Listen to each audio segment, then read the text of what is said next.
Good morning, good afternoon, good evening. Thank you everyone for joining our webinar today. My name is Anna Felt.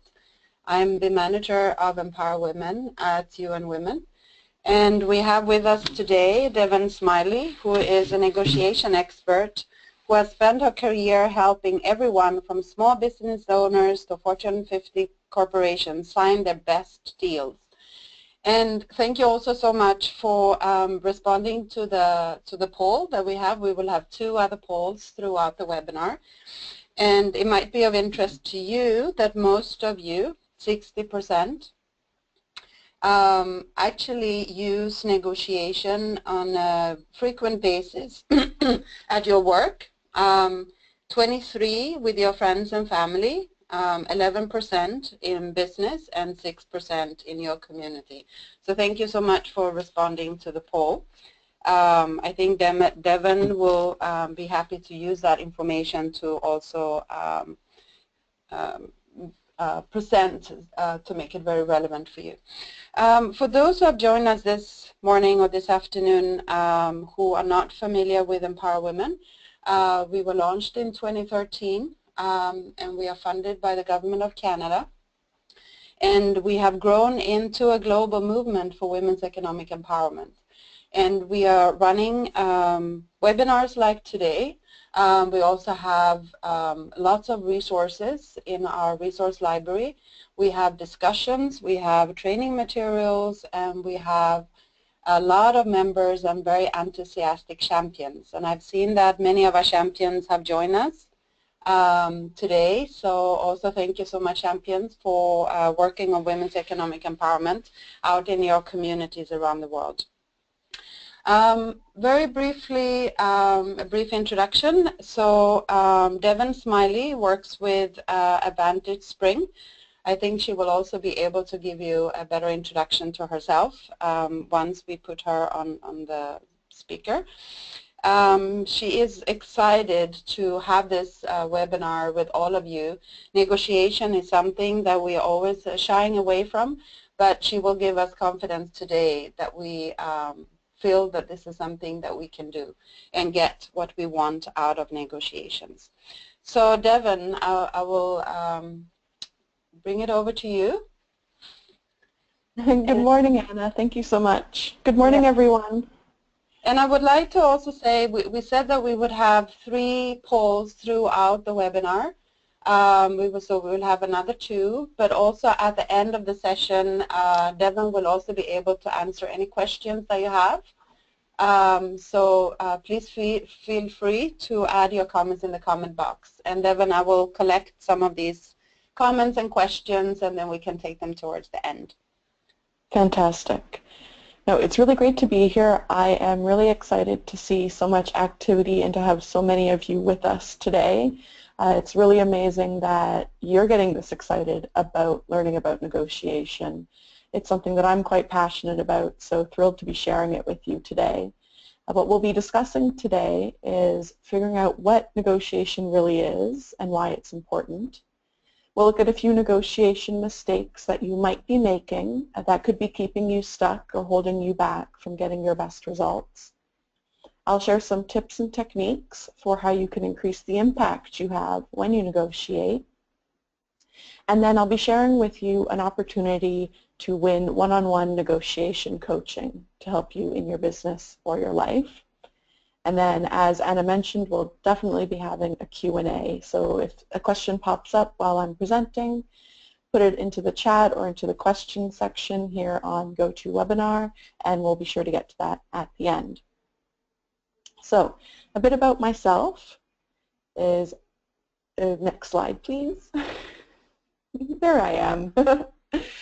My name is Devon Smiley. I work for a negotiation training firm called advantageSPRING, and our team works globally, helping clients in a wide range of industries, everything from financial management, legal services, consumer products, retail. But one of the things we're most proud of is the pro bono work we do and our partnerships with UN Women and Empower Women. This truly is a highlight of the year for me, that I get to be here doing this with you. And though I am now a negotiation expert, I wasn't always. I'm a negotiator who was made, not born.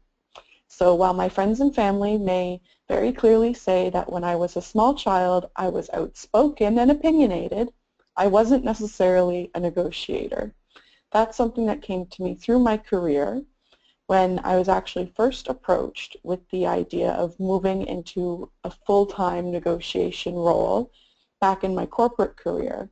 I at first was tempted to say no. I thought negotiation would be really boring, and I thought it wasn't going to be a good place for me, and that I really would rather not.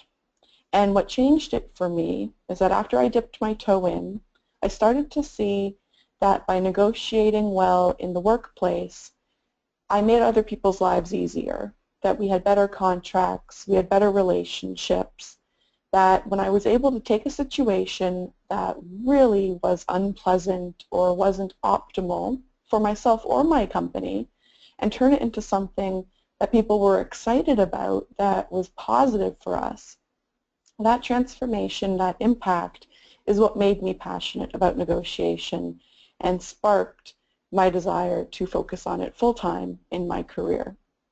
So definitely, even if you were not born a negotiator, you can become one. If you enjoy what we're sharing during this webinar, you can tweet it out. My Twitter is at advspringdevon, and please be sure to tag Empower Women as well. We'd love to hear your thoughts on the webinar as we go through. Excellent. So what is negotiation? Negotiation is two or more parties resolving differences to try to reach an agreement. And there are a few interesting things about this definition. The first one is that it doesn't define negotiation as being about money. There's more to negotiation than just the dollars and cents. You can negotiate for time, around flexibility, around energy that you're expending in your work. So it's a broader definition than just the dollars and cents. It also doesn't define for us where the negotiation takes place or what it looks like. Sometimes a negotiation is you sitting across a table at a coffee shop from your best friend, hashing out an issue between the two of you.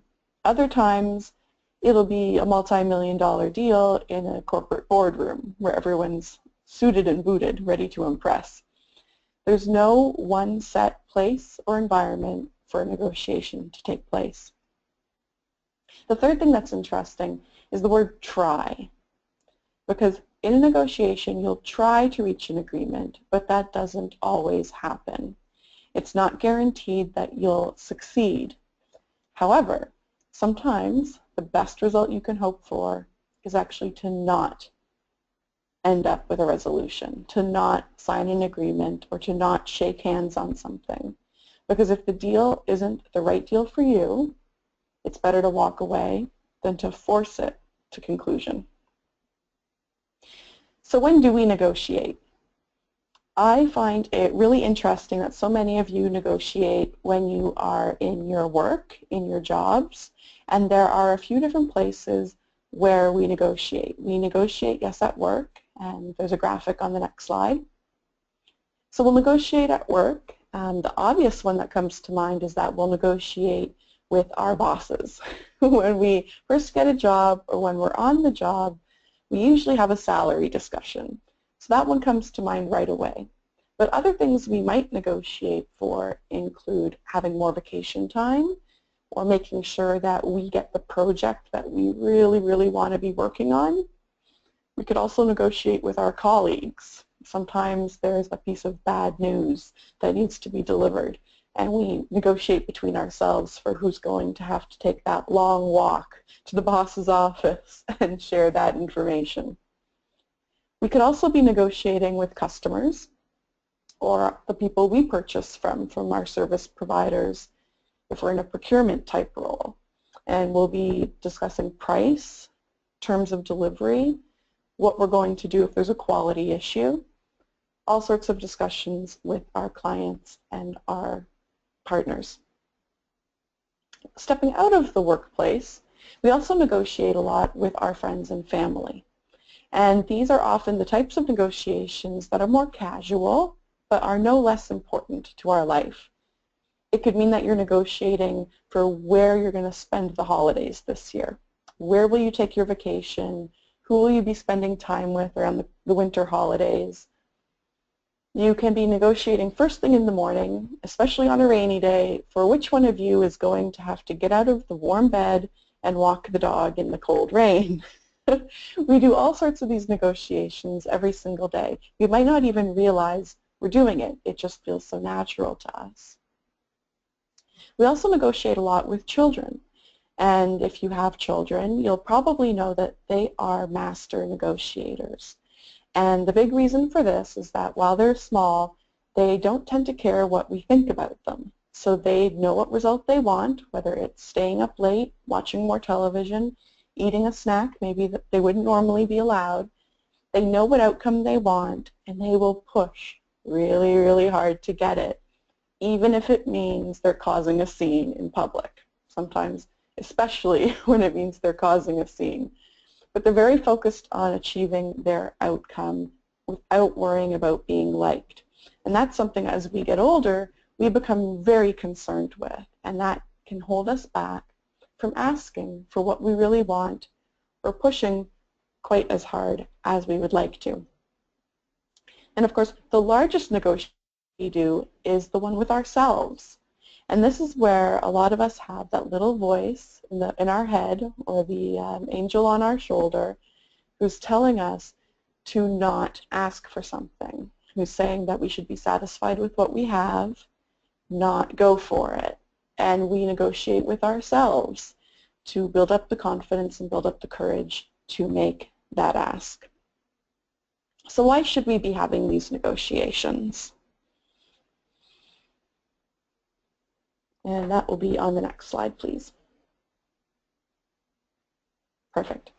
So we should be negotiating because everyone needs an advocate.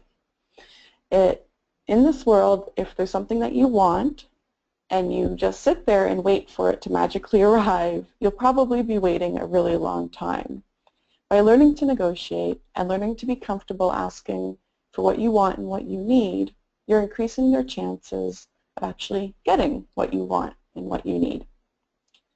Negotiation is also a great way to explore possibilities, that there may be a situation in front of you that isn't optimal, that you're not very excited about, but if you can have the discussion and start negotiating, you may be able to create a whole different situation for yourself through the power of asking for what you want.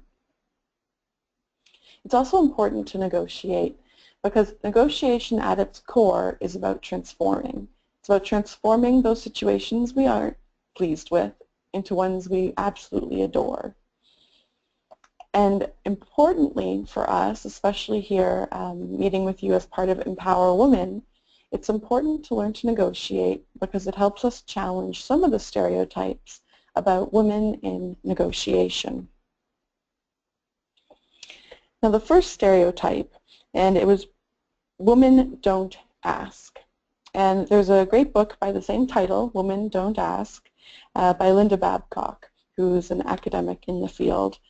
And it shared a study, very interesting, that when they are approached with a starting salary, 57% of men will negotiate that salary, while only 7% of women will ask for something other than what they were offered.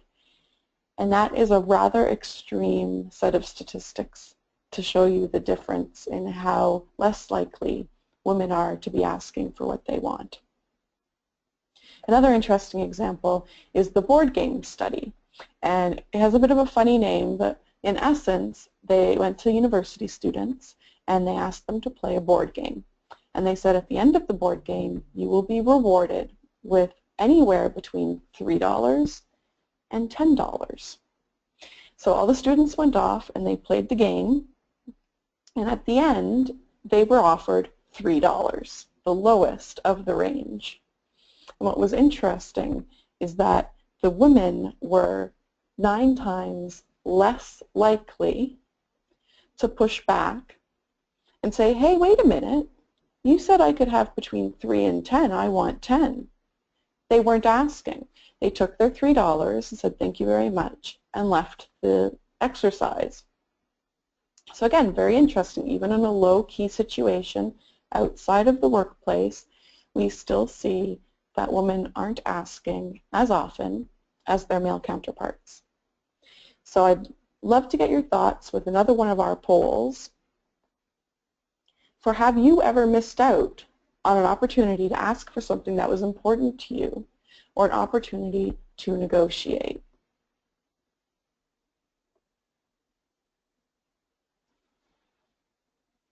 And this could mean that you had an opportunity appear and you didn't really recognize that you could be asking, or you thought maybe I could ask, but I'm worried about how they're going to think of me, what impression I'll leave with them.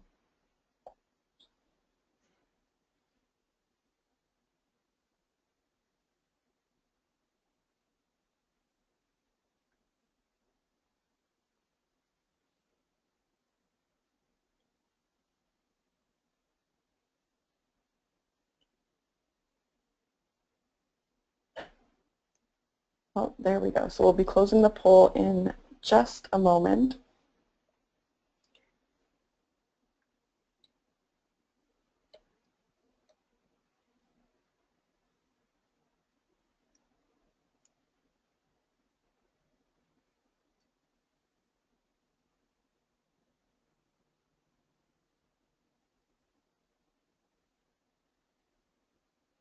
Okay, last chance to get your vote in. Super. So unsurprisingly, most of us have missed an opportunity. 94% of us have missed out on an opportunity to negotiate or to ask for something that we want. So a big part of today's webinar is giving you some of the tools that the next time an opportunity like that comes by, or the next time you think you want to be asking for something, you can go for it. You can make that ask. The second stereotype that we deal with, and an important reason why we should embrace negotiation, is the studies that show that women negotiate best on behalf of others.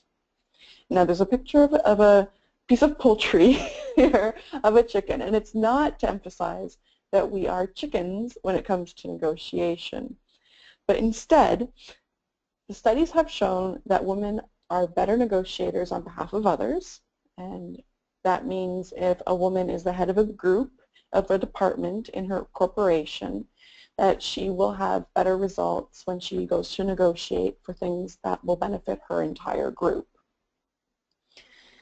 Margaret Neal, professor at Stanford University, is someone who is very good at negotiation, absolute world expert at it, but still finds that it can be tough to find the motivation to go out and negotiate for something that she needs. So for an example, going to her boss and asking for something extra from the university. Salary, for example. And the chicken is here because her advice, her pep talk to herself is that I better go out there and ask because at home I have a husband, 3 sons, 2 daughters, a bunch of cats, a bunch of dogs, and all those chickens to take care of. There are people relying on me, there are animals relying on me to get my best result. And that is one of the ways she motivates herself for something for herself. So if you've ever struggled with feeling that you can't ask for something for yourself, what's important is to find your motivation. Who are you negotiating for? Who will benefit from what you are asking? Maybe it's your family or your friends, or that what you're asking for could help you have an even bigger impact in your community and how you're helping others around you. Motivation can take many different forms. Okay, so we're going to touch on 2 of the mistakes we tend to make when we're negotiating so that we're aware they happen and that we can start doing something about them. Mistake number 1 is not being ambitious enough.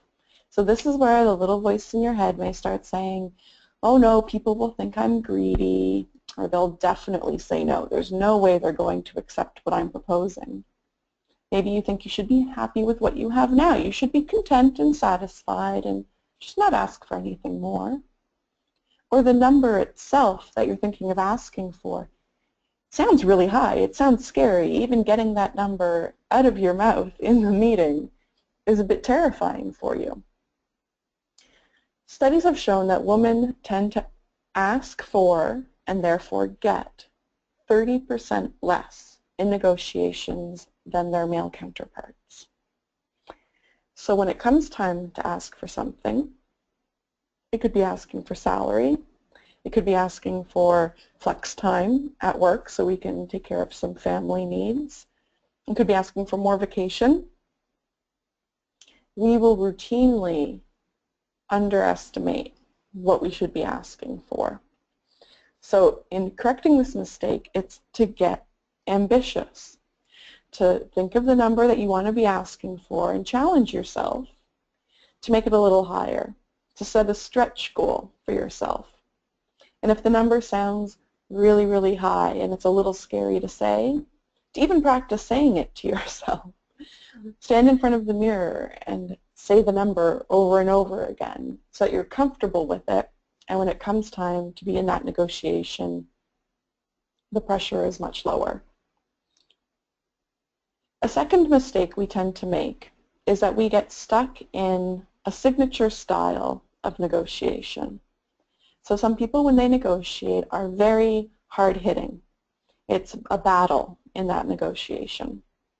Others are more about relationship, and it's about building a trust and learning more about the other person as a person in their personal life, building that relationship before talking business. And each of us is going to have our own natural inclination where we are most comfortable. However, in the negotiations we do, in our jobs, in our businesses, in our lives, there's going to be a broad range of styles we need to use. Some negotiations, and at AdvantageSPRING we call these value claim negotiations. Those are the ones that are more hard-hitting. If you want to buy a piece of art, you want the picture, the artist would like your money. It's a fairly simple transaction. There's not much of a relationship in that type of negotiation. But with value create negotiations, they're more complex. There's more players involved. You're going to have an ongoing business relationship. So coming in and being very, very strong and very aggressive probably won't work as well. So we need to be comfortable shifting back and forth between being aggressive and bold and being relationship builders. And sometimes we can struggle with this because we feel that by doing something other than our natural inclination that we're being fake or false, or that we're kind of lying because that's not really our normal style. However, if we think to our everyday lives, to non-business situations, we are different people sometimes. The person you are when you're out with your friends on a Friday or Saturday night is very different from the person who has to attend a parent-teacher interview at your child's school, is very different from the person who will be at the Sunday family dinner chatting with grandma. Naturally, we do shift our personality. Sometimes we're bolder, sometimes we're softer, sometimes we're out for getting what we need, other times we're building a relationship. We do this in our everyday lives, so it's important that we get comfortable bringing that same dynamic, that same ability to transform our style into our negotiations as well. So how do we negotiate with impact? We've understood why we should be negotiating. Some of the stereotypes that we face that we can help change by strengthening our negotiation. And then the mistakes we tend to fall into of not asking for enough, not being ambitious enough, and not flexing our negotiation style. So the first step to improving your impact, and these are what I call them my 3 Ps. So essential number 1 is to prepare. It's never a good idea to wing a negotiation, to fly by the seat of your pants. It's the best idea is to plan in advance. And you'll want to plan what your ideal outcome is, so what your absolute shining gold, brightest, most perfect example of an outcome is. That's where you want to be heading in your negotiation. And you also want to establish in advance what your walkaway point is. What's the worst deal you could agree to before it makes no more sense to continue, when you have to walk away from that discussion? And sometimes it can feel that you're being a little pessimistic by looking to the walkaway point, by setting that in advance. But it's important because when we're in a negotiation and we're in a discussion, it can sort of become like a boulder rolling down a hill. You're gaining momentum, you want to get the deal closed, you lose sight of how fast you're really going or in what direction you're going, and you can end up agreeing to something that you normally wouldn't have. And this is something I like to call negotiator's regret. You've ended up with a solution that you really weren't planning on accepting, and now you get kind of stuck with it. So know in advance, where do you want to be headed, and at what point do you need to walk away? It's also important to expand your perspective. And it may seem counterintuitive, but one of the best ways to get what you need in a negotiation is to understand and then help the other person achieve what they need. So if you know, for example, in business, that your boss has a big project coming up that's high profile, high pressure, and could make them look either really, really good or really, really bad. If you can help them achieve success with that project, if you can recommend the solution for the resources, for the strategy, if you can offer to help out in them achieving success with that, that is one of the ways they'll be more likely to help you out when you ask for flex hours 1 day a week to help take care of something with your parent or your child. So get into the head of the other person a bit. Try to figure out what's important to them, what pressures they're facing, what their priorities are, and then shape your proposals and how you can help them to help them achieve their success. You'll also want to build in flexibility. The best thing about negotiation is that the more flexibility you have, the more power you have in that discussion. So when you've set your ideal outcome and you know where you're headed, try to think of other variations of that same outcome that would still make you very, very happy. Not get too stuck in a very specific outcome. A great example of this is that sometimes if we're looking for a new house or a new apartment, we have an image in our head of what the perfect place is. We know down to the tiles in the bathroom what we want this to look like. And then when we go out and we look in the market, we're disappointed by everything we see because nothing matches 100% exactly.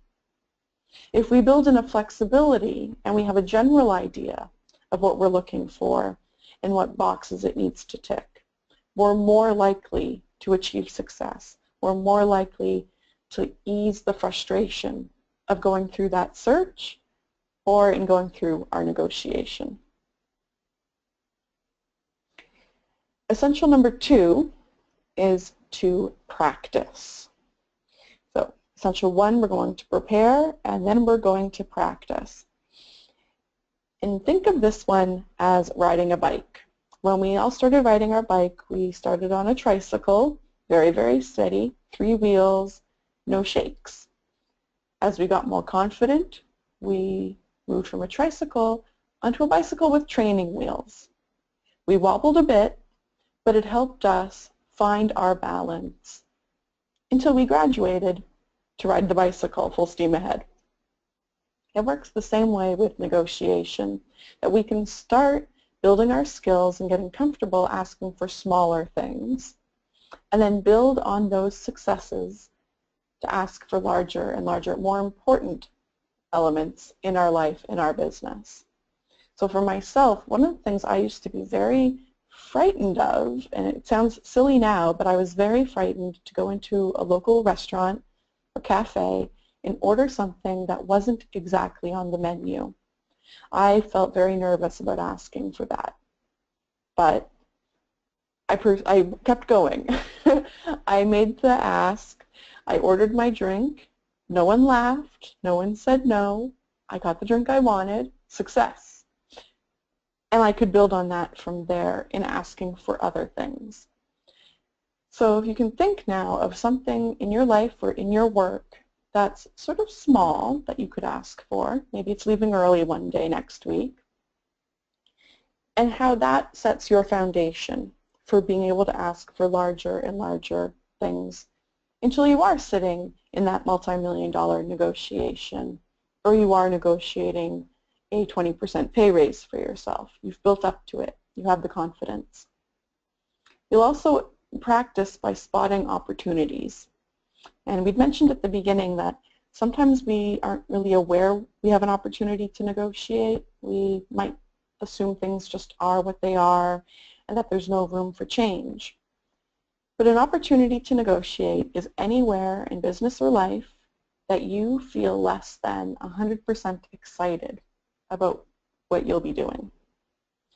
That means there's an opportunity to ask for a change to make sure you are on board and excited and that the opportunity is working for you. So that's how you can build your impact with practicing your negotiations. And essential number 3 is persevering. So you will hear a no. Even us experts, we don't get yeses 100% of the time. And if you are getting a yes every single time you ask for something, I'm going to challenge you that you may not be ambitious enough in what you're asking for. It's very normal to hear no's. It's normal that you'll hear no a few times. And one of the schools of thought when you hear a no is to say that, well, it just wasn't meant to be.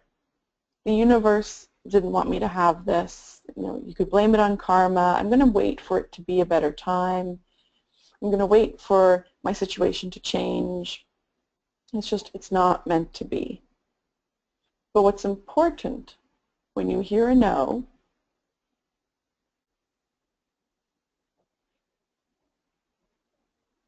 and go to the next slide. It's important to remember that when life shuts a door, you open it again. It's a door. That's how they work. So when you've heard your no and you're disappointed by it, instead of giving up, you're going to look for ways to open that door again. So some of the ways to do this are to ask questions. So when you hear a no, can you please explain why? Can you explain to me why that's not possible? You know, I've asked for a pay raise and you said it's not possible. Could you please explain to me how the salary grades work in the organization? Can you come with me to a meeting in HR? We can discuss this further. You can ask the other person where there is room for flexibility. Maybe they can't get you your furniture delivery on a Friday, but is there flexibility? It could be there first thing on Monday morning. Asking questions, it gets the other person involved again. You're moving open that door from having heard the no. You get the conversation flowing, and you can learn a lot of very valuable information by being curious, by asking these questions. The more information you have, the better you understand they weren't able to give you what you wanted the first time. It means you can get creative, and you can use all that new information to come up with different solutions, different proposals to share with them. You go back to your drawing board, you look at all your data, you go back to your prepare mode, and you come up with some new solutions, and then you try again. And you can keep trying. It may not be the next day, maybe a few weeks later when you come up with your new proposal, but you keep trying to reopen that door and to achieve the result you're looking for in your negotiation. So to wrap up,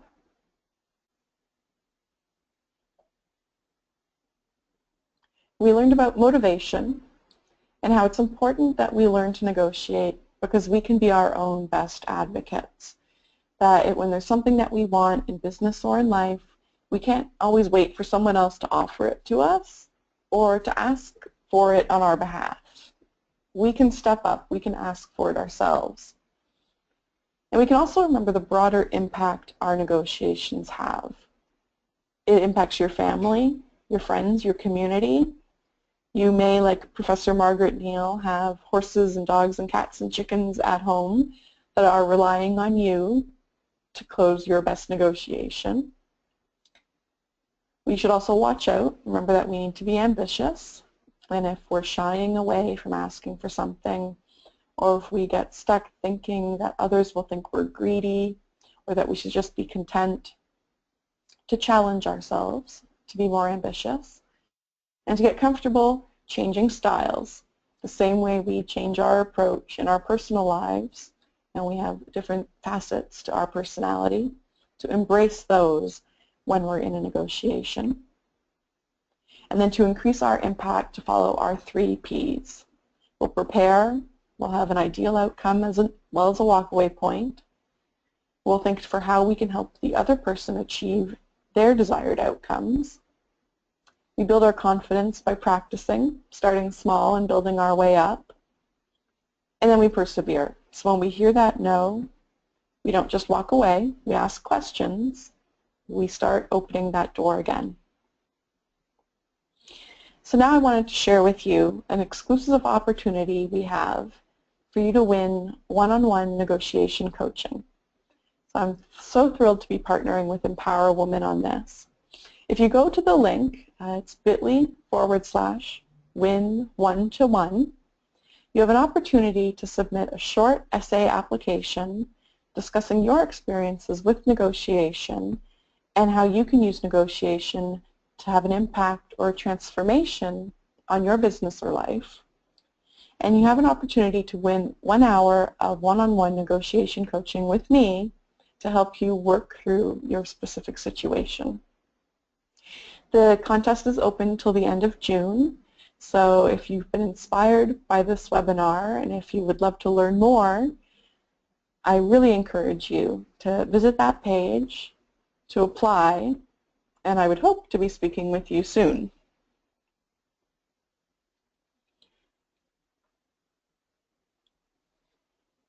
And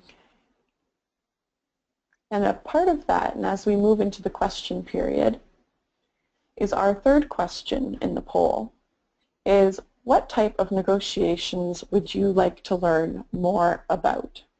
And when you answer this, it'll help me both as we're doing the question and answer period, but also to help both AdvantageSPRING and Empower Women create further content, to create additional webinars perhaps that address specific needs you have in your negotiations.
Fantastic. I love it. I really do appreciate how engaged you all are in this webinar and your quick responses to the polls. That's fabulous information. And the front runner is for additional information on how to handle difficult conversations or situations, which is so important, applies across the board in business and in life.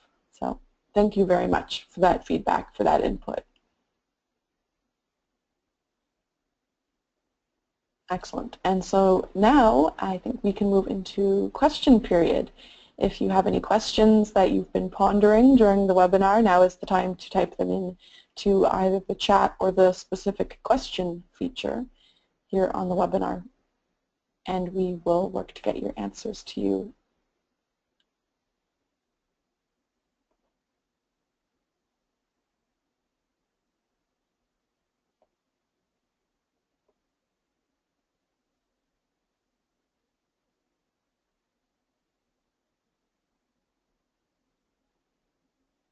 Thank you, Devon, so much. We received a number of questions. Some of them more challenging than others. I think Jackson had the most challenging one. How to negotiate in a hostile environment, such as in the situation in the Democratic Republic of the Congo. I'll let you think a little bit about that one with rebel groups and how do you actually negotiate in that kind of situation. The second question from Jenna is, how do you enter a negotiation when you know in advance that the two parties will disagree? So she gave a specific example of an employer and the trade union. And how do you enter this negotiation and make sure that you actually get an agreement at the end of the day? We can take maybe one more and then I'll collect a few more so that it gives you some time to also reflect. Does negotiation need good leadership skills? Is the third one from Kafila. Okay. Start with that one. And that's a good question. I would say yes, negotiation does require good leadership skills, but in two different ways. A lot of the times in negotiation, you are actually negotiating as part of a team. So it's not just yourself sitting down at the table or on the phone call. There are other people involved. A lot of the times, specifically in work, if you're a manager, you have your team of people taking part. So you need the leadership skills to be able to focus the team and to drive them forward with a set strategy. But you also need leadership skills even if you are negotiating just yourself. And that is because you are interacting with another person or another team of people. And it's important to be able to set the tone, so you're leading in terms of your behavior, that you are keeping everyone on the agenda, you're staying to the task at hand rather than the discussion going willy-nilly all over the place. And that in particular, because you don't have the title of boss or team leader, when you're in that setting, it's more about your ability to lead by example, to guide, and to really, really set the tone for a negotiation. So if you're able to build those leadership skills outside of a negotiation setting, they serve you very, very well once you're at the table. The second question, Jenna's question, when you know that both sides will disagree, which happens very often. A lot of times negotiations can be quite contentious, and at first glance it will appear that they are coming from very different viewpoints, that there is no agreement. So what I like to recommend there is looking for something people can agree on. And it may start as simply as, you know, in this meeting we agree that we will talk about point A, B, C. So everyone can agree. We're here to talk about the same thing. That helps you set the foundation of agreement to build on. You can go farther than that, and in the example of the trade union with an employer, they may want very different things, but at the end of the day, there is likely a common interest in having the company succeed, in satisfying the needs of the clients or the customers that that employer serves, of making sure that economically that community is doing well. There's probably a point of agreement at that more general level that can be that nugget of agreement for the rest of the negotiation to be built around. Even if there is strong disagreement at the beginning about how that happens, at least it helps both sides move towards the common goal. So that was for Jenna's question. And then the first question about negotiation in a hostile situation is a challenging one for me. International relations is not one of my areas of expertise or my strong suits. So I would probably say I would have to think on this further and do a bit more research before I gave an answer about how to best handle negotiations in that type of situation. Thank you, Devon. But I think that the similar principles as you were just talking about, trying to find where you can agree rather than looking at the disagreement, would probably apply to this situation as well. We have many other questions. I'm trying to kind of bundle them up a little bit so we can go through them before the time is up.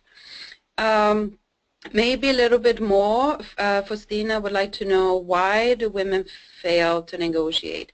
Is it religious influence, low self-esteem, moral issues? What is behind women's lack of kind of entering into negotiations? Mm-hmm. There is an interesting question also from Vanessa.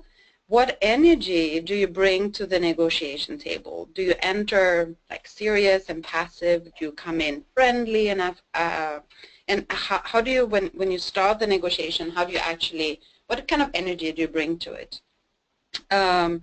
Catherine also has a question. So how do you prepare for salary negotiations? What are the kinds of resources out there to know more about the salary trends? Like, where do you pitch yourself in the range of salaries? Okay. So for Faustina's question about why women don't necessarily negotiate as often, I think that a part of it is quite cultural around the world, actually, that women are not encouraged necessarily to be outspoken, to ask for what they want, that there are in many cases more of a social penalty for women who are very assertive in going after what they want.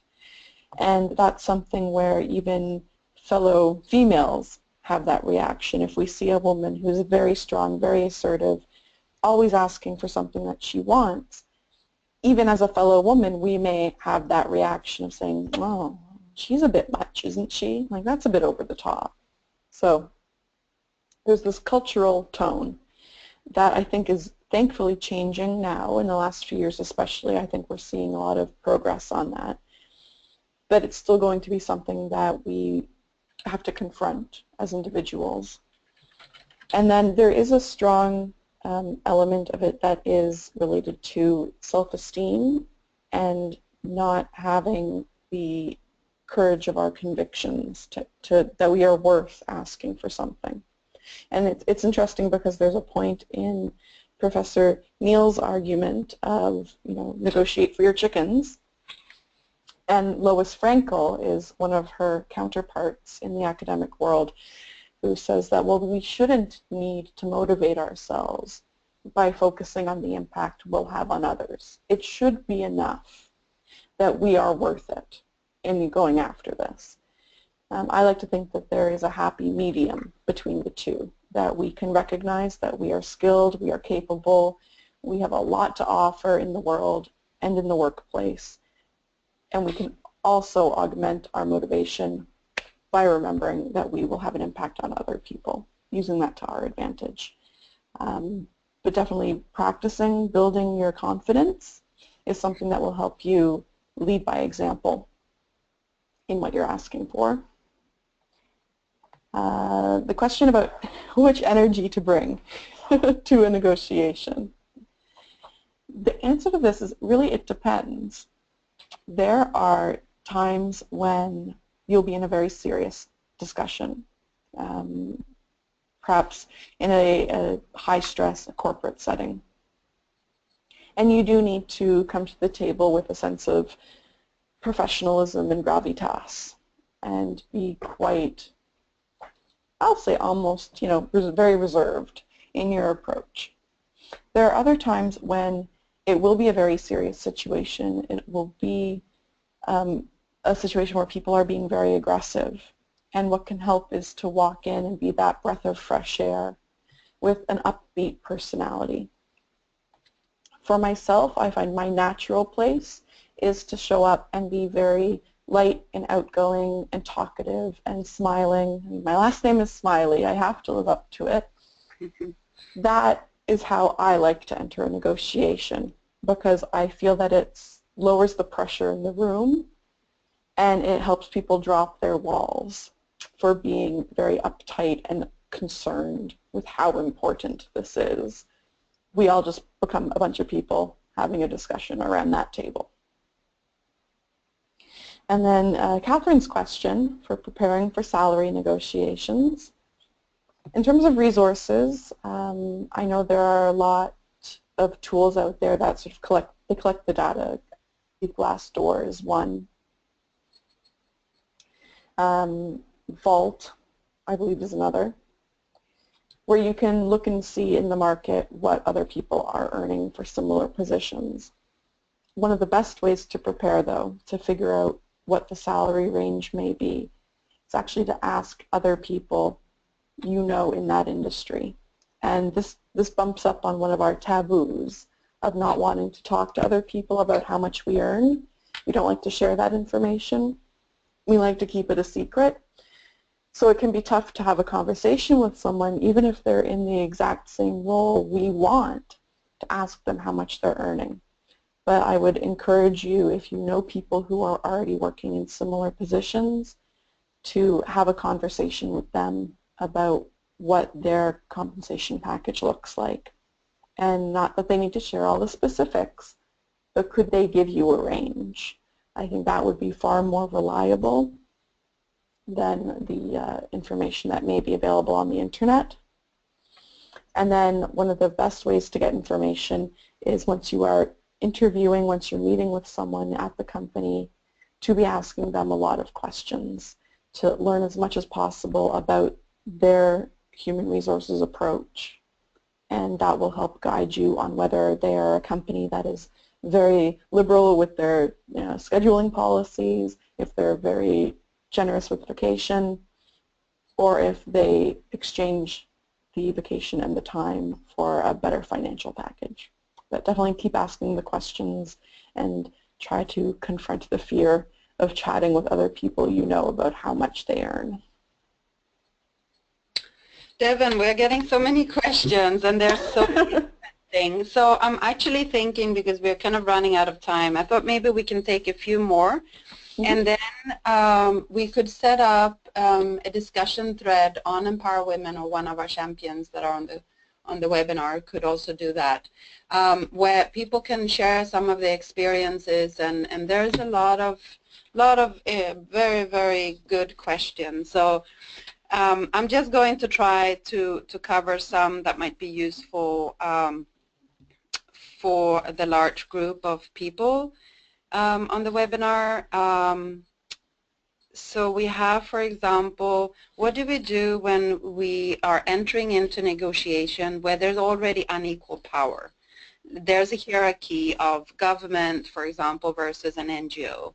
So Bette is asking this question, and Mona has something very similar. When you enter into the negotiation and you know already that the other side are better at negotiating than you. So it's kind of very similar question about the unequal powers in the negotiation.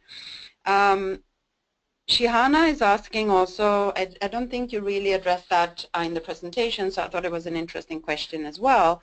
If you have anxiety, how do you deal with that? How do you prepare yourself in going into this negotiation, whether it's formal or informal negotiation, how do you deal with the anxiety around this? And there's also Daniela from UNDP who wants to know, she is working on an initiative and she seems to not really get the buy-in or the engagement of the people that she's trying to engage in her initiative.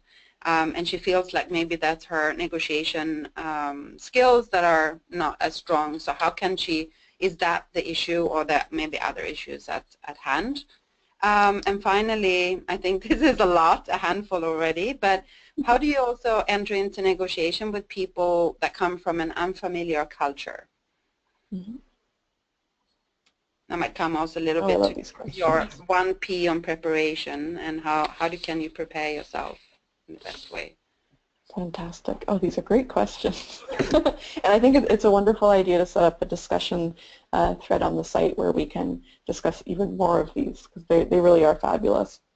So for unequal power, or when you know they're better than you at negotiation, a lot of the times power is something we have given to them. They may not actually be as powerful as we are building them up to be.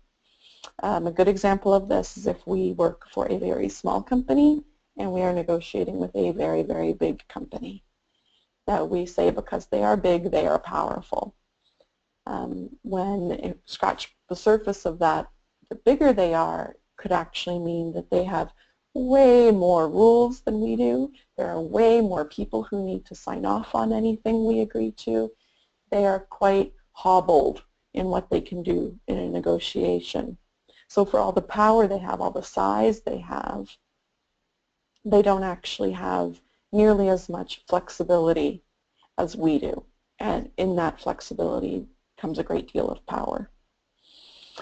Other times, it's a power shift that has less to do with how big the company is, but it's that we are a junior associate negotiating with a super-duper senior VP associate. And their position gives them a lot of power. What I find is important there is to obviously show them the respect that their position deserves, to approach it with an understanding that, yes, they have been doing this for a long time. They may have a lot of information you don't necessarily have, or a lot of experience. And to then make sure you're bringing them into the negotiation in a conversational way. That if you're not understanding something, you ask them to explain it to you. That you, in a certain case, show them the deference, to have them feel that they are the expert, they are helping you. That can help them be on your side, so to speak. And it makes having that negotiation going forward a lot smoother, because you've taken the confrontation or the pressure of that power difference out of the equation. And for people who are quote-unquote better than you at negotiation, sometimes we think that when we know someone has been negotiating for many, many years, but in fact, if they've been doing this for 20 or 30 years, they could be very stuck in their ways. And all those bad habits are really ingrained. And in that case, you actually have the advantage as the newcomer, because your thought process is going to be more creative. You'll have far more flexibility. You won't have the same bad habits that you've been doing for 20 or 30 years. So your opportunity to bring that fresh perspective to the discussion is really going to be a way for you to increase your impact and to take the benefit away. For anxiety, one of my best ways to kill the anxiety is to do some deep yoga breathing. And that can mean even in the middle of a negotiation, taking a break, excusing myself to go to the restroom, and doing some deep breathing. Bringing myself back to a place where I'm not full of the adrenaline of anxiety. That is very, very helpful. In advance with preparation, what helps is to have not a script to guide you, but a few mapped out talking points. So you say, in this discussion, I want to talk about point A, B, and C. And you can put it on a little Post-it note inside your notebook. No one else ever has to see it. But that Post-it note then serves as your center, that you have that to refer back to if you start to feel like you're losing control of the conversation. It's a great way to reduce the pressure on yourself. For the question about lacking in engagement for the new initiative, I would say it may have something to do with negotiation. It may have something to do with the ability to sell what the initiative is, to bring people on board and get them as enthusiastic as you are about what you're creating. A good way to counteract that is to have people be involved from the ground up. Sometimes if we already have a great idea and we're running forward with it, we may be so into it, we're already 3 steps in, and other people haven't had the same opportunity to build up their excitement from the ground level. So it can be a wonderful thing to meet with them early on and to get their feedback, get their input, have them feel that they're part of the process. And once you have them feeling that they're involved and that they're engaged right from the beginning, you can build on that going forward rather than trying to boost them up to the same level as you right away, which will be a much more difficult discussion.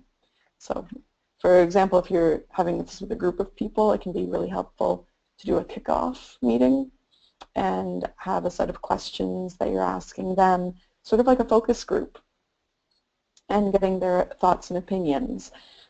It'll help them feel involved, it'll increase their engagement, and although you are the expert in your initiative, it might help you uncover some extra elements you hadn't previously considered. And then the final question, how about negotiating with people who are from unfamiliar cultures? And Anna, you're right, this definitely goes back to the first P of prepare.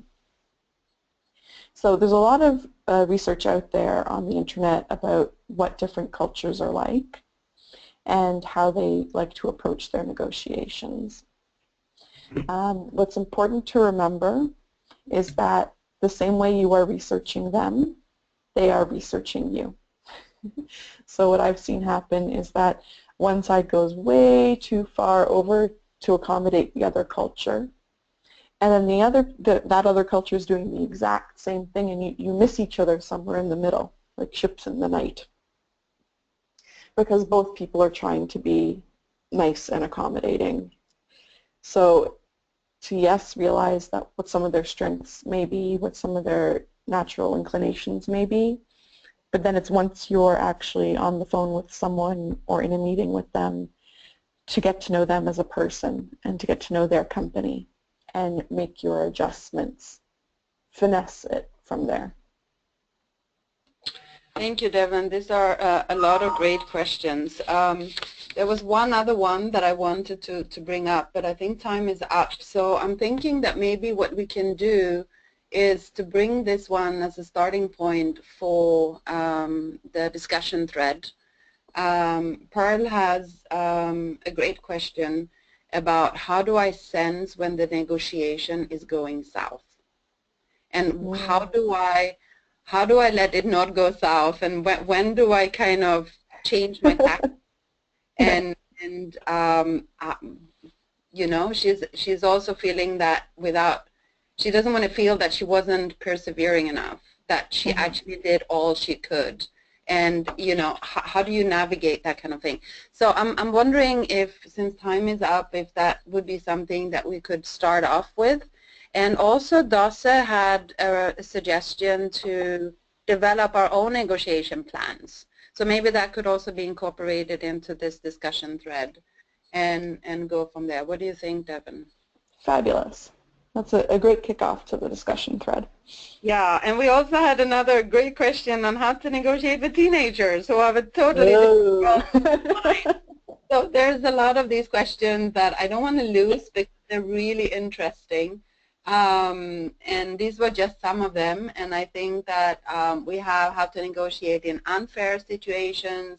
How do you negotiate with your boss? I mean, there's so many questions. I wish we could spend the whole day talking about this. But I know that some people have also left because they have other things to do. So if we can leave it at that, and I have responded also to some of the more technical questions. Diana has also responded, but yes, we will circulate the recording afterwards. We'll post it on empowerwomen.org, and we will send you the link so everyone can bring back with the 3 Ps and everything that you learned today, that you can refresh your memory at a later stage. And we will also send you the link once we have created this discussion thread.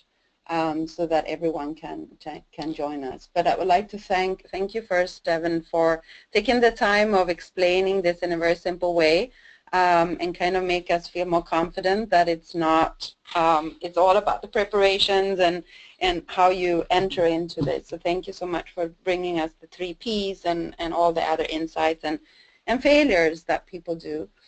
But also thank you to everyone that joined and for your excellent questions. All of you had excellent questions. Unfortunately, we could not cover them all. It was wonderful to be here. Thank you so much for having me, Anna. Thank you. Thank you so much to everyone. Thank you, Devon.